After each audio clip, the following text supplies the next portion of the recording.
Bonjour à tous et bienvenue dans cette vidéo sur ma palle du mois de novembre.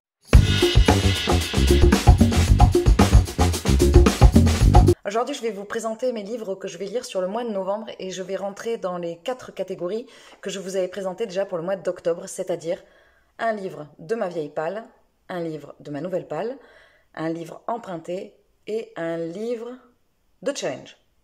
Ça fait un peu liste, quelque chose de bleu, quelque chose d'emprunté, quelque chose de neuf pour la nouvelle, pour la mariée. Bref, on commence tout de suite. Forcément, je vais inclure de suite tous les livres qui sont dans le cadre du Pumpkin Autumn Challenge, donc qui vont rentrer à la fois dans le cadre challenge, dans le cadre des livres challenge et dans le cadre des livres nouvelle palle, parce qu'ils sont tous de ma nouvelle palle. Donc, à mi-parcours du Pumpkin Autumn Challenge que je vais présenter, le bandeau apparaîtra nouvelle. Je vous présente en premier Les 7 morts d'Elvin Castle de Stuart Turton, qui est sorti aux éditions 10-18.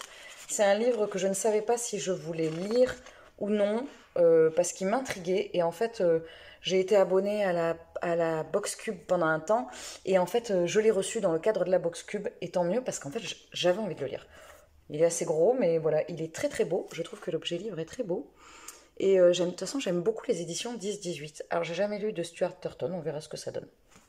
Toujours dans le cadre du Pumpkin Autumn Challenge, je vais lire Le libraire de Whiton de Sean Bittel, chez J'ai lu.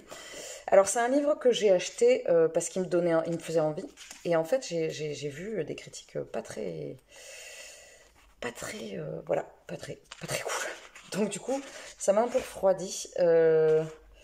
Voilà, je ne sais pas, on verra bien ce que ça donnera. En tout cas, voilà, pareil. En fait, j'avais flashé sur la couverture comme quoi, hein, on verra bien. C'est un livre quand même assez pareil, c'est assez gros, donc on verra bien ce que ça donne. Pour le Pumpkin Autumn Challenge. Toujours et encore dans le cadre du Pumpkin Autumn Challenge, je vais lire le tome 3 de La Passe Miroir, La mémoire de Babel de Christelle Dabos. Là, c'est les éditions de poche, enfin, c'est chez Folio.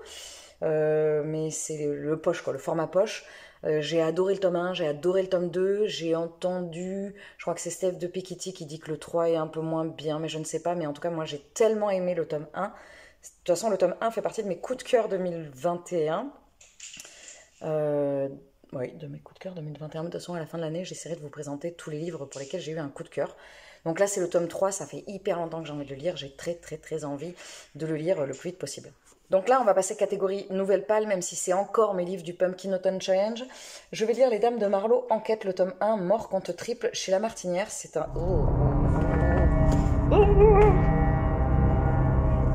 Pardon, j'ai cru qu'il y avait une araignée, c'était une punaise dans mon bouquin. Voilà. Et c'est un cosy historique que j'avais trouvé d'occasion chez un bouquiniste près de chez moi. J'avais la punaise là du coup. De Robert Sorogood. Voilà. Alors moi j'ai trouvé d'occasion même s'il venait juste de sortir au moment où je l'ai acheté. Donc toujours dans le Pumpkin Autumn Challenge. J'aimerais lire également le mois prochain, enfin ce mois-ci, le mois de novembre, Mémoire par Lady Trent, une histoire naturelle de dragon de Marie Brennan chez La Talente. C'est un livre que j'ai acheté sur les conseils de Manon quand je cherchais un livre sur les dragons pour le Pumpkin Autumn, non, pour le mois de la fantaisie, qui est en avril, il me semble. Je n'ai pas eu le temps de le lire parce que je ne l'avais pas reçu, donc là je l'ai mis... je ne sais pas comment je vais lire tout ça en novembre. En plus en novembre, il y a un jour en moins. Bref, voilà, c'est un livre qui me donne très envie, qui est très très joli, et voilà. Et de toute façon, si c'est Manon qui... Alors Manon ne l'avait pas lu, elle m'avait dit qu'elle avait vu des bonnes critiques. Voilà. Dans le cadre du Pumpkin Autumn Challenge, voilà le dernier livre que je voudrais lire. Alors là, c'est pareil, on est sur un gros livre. C'est Mage de bataille, le tome 1 de Peter A. Flannery, chez Albert Michel Imaginaire. C'est un livre que j'ai gagné les 2 tomes. Donc j'ai l'autre dans ma palle à lire. Voilà, dans ma palle. Ça veut rien dire dans ma palle à lire. Dans ma pile à lire. Bref, c'est le dernier tome, c'est le dernier livre que je voudrais lire et que je vous présente dans le cadre du Pumpkin Autumn Challenge. Sachant que là, à l'heure actuelle où je tourne cette vidéo, il me reste encore 2 à lire pour le mois d'octobre. Et là, il y en a 6. Sachant que dans les 6 que je viens de vous présenter, il n'y a aucun petit livre. Ils tournent tous autour des 500 pages. Et puis, voilà, c'est dense, on va dire. Du coup, comme j'ai rentré les catégories nouvelle palle et challenge, il me reste la catégorie vieille pâle. Donc j'ai choisi Amour et amitié de Jane Austen. Alors je vous avoue que pardon. Le volume du livre m'a fortement encouragée à le prendre parce qu'il fait pas beaucoup de pages.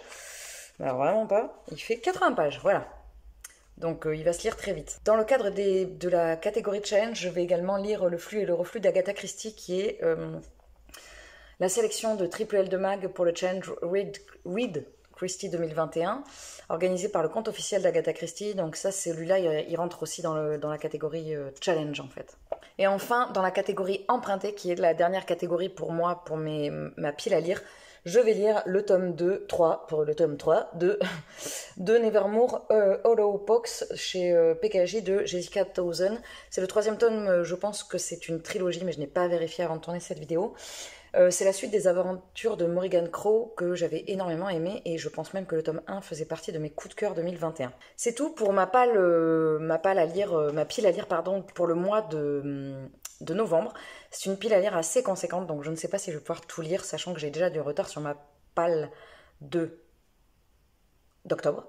Donc on verra bien. Après, si je lis pas tout, c'est pas grave. Voilà. Mais l'avantage, c'est que de faire des piles à lire me permet de consommer moins de livres parce que j'ai mis dans ma pile à lire des livres que j'avais tellement envie de lire que du coup, je pense moins à tiens, j'ai envie d'acheter tel livre ou des choses comme ça. Voilà, j'espère que cette vidéo vous aura plu. Je vous remercie pour tous les commentaires que vous laissez, pour tous les pouces et tout ça. C'est toujours un plaisir pour moi. Merci beaucoup.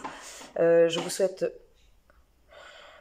souhaite une très bonne journée, une très bonne semaine, un très bon mois, une très bonne année. Et je vous dis à très vite.